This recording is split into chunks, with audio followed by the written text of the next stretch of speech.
Bismillahirrahmanirrahim. Assalamualaikum warahmatullahi wabarakatuh. Perkenalkan, nama saya Dwi Utami, NIM E 2019-2050. Di sini saya berasal dari kelas Ekonomi Syariah 2. Saya akan mereview materi ekonomi mikro yang mana telah dijelaskan sebelumnya oleh dosen Abdul Wadud Nafis LC MEI. Dan beliau telah menjelaskan banyak tentang pengertian ekonomi, definisi ilmu ekonomi, pembagian ilmu ekonomi, dan lain-lain.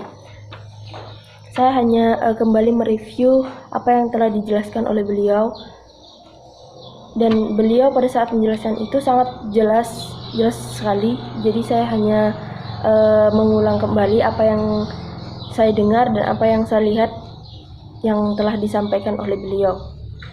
Baik, langsung saja. Pengertian ekonomi. Dalam istilah ekonomi berasal dari dua kata bahasa Yunani, yaitu eikos dan nomos. Eikos yang artinya rumah tangga dan nomos yang artinya tatanan, aturan, atau suatu hukum. Atau suatu hukum. Jadi apabila digabungkan dua kata tersebut, eikos dan nomos, yang itu artinya pengolahan suatu manajemen rumah tangga. Nah, di sini rumah tangga ini terdapat dua rumah tangga. Ada rumah tangga individu dan ada rumah tangga perusahaan. Jadi ekonomi di sini mengatur atau mengelola suatu kegiatan ekonomi atau suatu kebutuhan rumah tangga atau rumah tangga perusahaan, yang mana bagaimana cara kita untuk memenuhi suatu kebutuhan dalam rumah tangga kita. Dan apabila di suatu rumah tangga perusahaan, bagaimana cara kita mengatur atau memanage suatu perusahaan agar perusahaan ini menjadi lebih berkembang atau dapat bersaing terhadap perusahaan-perusahaan lain. Contohnya seperti bersaing dalam suatu pemasaran produk, baik produk yang dijual secara langsung maupun tidak langsung. Nah, langsung ke definisi ilmu ekonomi.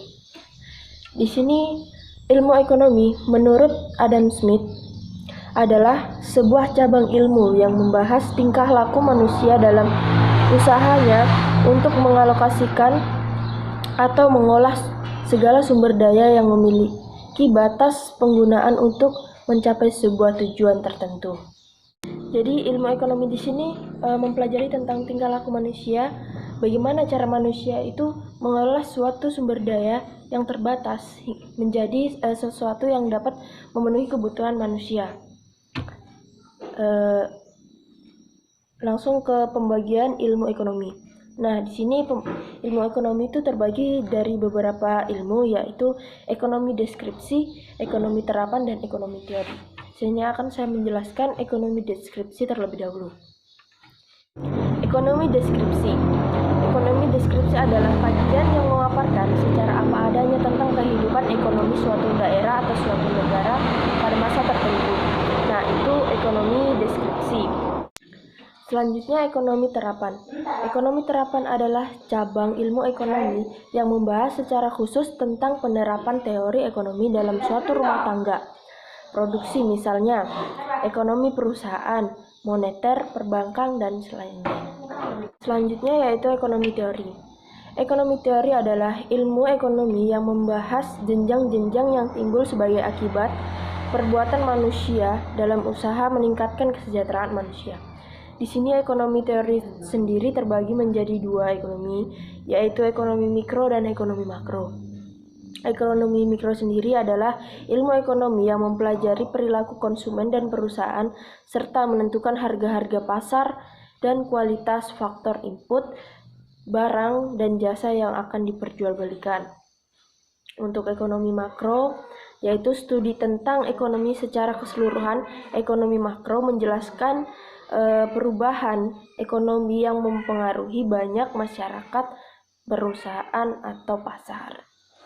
Di sini ada beberapa konsep dasar ekonomi makro, yaitu pendapatan dan pengeluaran negara, pengangguran, uang dan fungsi uang, inflasi dan deflasi, permintaan agregat dan penawaran agregat, keseimbangan IS dan MS, yang mana IS adalah pasar barang dan LM adalah pasar uang, serta ekspor dan impor. Selanjutnya, perbedaan ekonomi mikro dan ekonomi makro.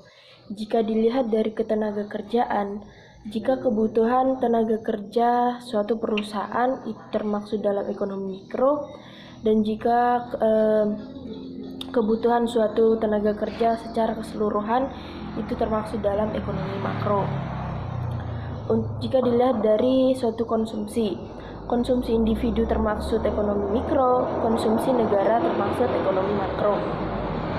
Pada produksi, jika produksi jumlah suatu perusahaan itu ekonomi mikro dan jumlah produksi nasional itu ekonomi makro.